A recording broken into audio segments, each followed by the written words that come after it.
ಈ ಸಿಂಧೂರ್ ಆಪರೇಷನ್ ನಡೆದದ್ದು ಇದ್ರ ಬಗ್ಗೆ ಯಾರು ಬರೋದಿಲ್ಲ.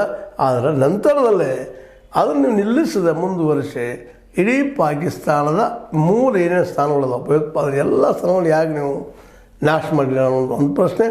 ಮತ್ತು ಒಬ್ಬರು ಯಾರೋ ಹೊರಗಿನ ದೇಶದವರು ಅಮೇರಿಕಾದ ಅಧ್ಯಕ್ಷ ಟ್ರಂಪ್ ಅವ್ರು ನಿಲ್ಲಿಸ್ರಿ ಯುದ್ಧ ಅಂತ ನಿಲ್ಲಿಸಿದ್ರಿ ಯಾಕೆ ಅಂತ. ಯಾಕಂದ್ರೆ ಸಣ್ಣ ಇರಾನ್ ದೇಶ ಇವತ್ತು ಅದು ಯುದ್ಧ ನಿಲ್ಲಿಸಲಿಲ್ಲ, ಕೊನೆಗೆ ಅದು ಗೆದ್ದು ತೋರಿಸ್ತಲ್ಲ. ಇಸ್ರೇಲಿನ ಬಗ್ಗೆ ಬಿಡುವಲ್ಲಿ ಯಶಸ್ವಿ ಆಗಿಬಿಟ್ಟಿತ್ತು. ಇಲ್ಲಾಂದರೆ ಇಸ್ರೇಲ್ ಸತತ ತನ್ನ ಪಾರಮ್ಯವನ್ನು ತನ್ನ ಶ್ರೇಷ್ಠತೆಯನ್ನು ಸಾರ್ತಾ ಹೋಗ್ತಾನೆ ಇತ್ತದು. ಹೀಗಾಗಿ ಇವತ್ತು ನಾವು ಕೇಳುವಂಥ ಪ್ರಶ್ನೆ ಏನಪ್ಪ ಅಂತಂದ್ರೆ, ಈ 9 ಉಗ್ರರ ಅಡಗುತಾನ ಮುಚ್ಚಂತ ನಾಶ ಮಾಡಿದಂಥ ನಮ್ಮ ಈ ಒಂದು ಅಟ್ಯಾಕ್ ಏನದ, ಏರ್ ಅಟ್ಯಾಕ್ ಏನದ, ನಿಶ್ಚಿತವಾಗಿಯೂ ದೊಡ್ಡ ಪ್ರಮಾಣದ ಶಕ್ತಿ ನಾವು ಕೊಡುವಂಥದ್ದು ಅಂತ ಅನ್ನೋದ್ರಲ್ಲಿ ಎರಡು ಮಾತಿಲ್ಲ.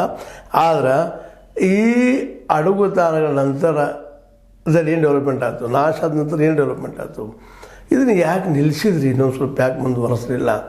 ಪಾಕಿಸ್ತಾನದ ಒಳಹೊಕ್ಕಿ ಇನ್ನಷ್ಟು ಹೊಡೆಯೋದು ಕೆಲಸ ಯಾಕೆ ಆಗಲಿಲ್ಲ? ಸಾಕಷ್ಟು ನಮ್ಮ ಮೀಡಿಯಾದಲ್ಲಿ ಸಾಕಷ್ಟು ಬಂತದ್ದು, ಇಲ್ಲ ಒಳಗೆ ಹೋದರು ಹೊಡೆದ್ರು, ಅನೇಕ ಸ್ಥಾನಗಳು ಹೊಡೆದ್ರು ಮಾಡಿದರು ಅಂತೇಳಿ. ಆ ಗೆಲ್ಲೂ ಅವಕಾಶನ ಕೈ ಚೆಲ್ಲಿದ್ದು ಯಾಕೆ ಅನ್ನೋದು ಇವತ್ತಿಗೂ ನಿಗೂಢ ರಹಸ್ಯ.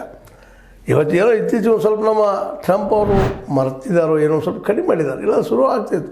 ಬಟ್ ನಮ್ಮ ಜೊತೆಗೆ ಈ ಟ್ರೇಡ್ ವಾರ್ ಅಂತ ನಿಲ್ಲಿಸಿಲ್ಲ ಅನ್ನೋದು ಅಷ್ಟೇ ಸತ್ಯ.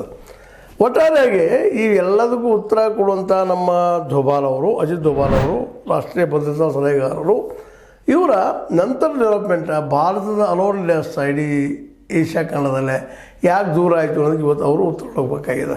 ಹೌದು, ಒಳ್ಳೆ ಮಾತುಗಾರ ಅನ್ನೋಕ್ಕಿಂತ ಒಳ್ಳೆಯ ಬುದ್ಧಿವಂತರು, ರಾಷ್ಟ್ರೀಯ ಭದ್ರತಾ ಸಲಹೆಗಾರರು ದೋಭಾಲ್ ಅವರು. ಅದು ಇದ್ರೂ ಸಹಿತ ತಮ್ಮ ಅಭಿಪ್ರಾಯ ಸ್ಪಷ್ಟವಾಗಿ ಹೇಳಿದ್ದಾರೆ. ಏನಪ್ಪ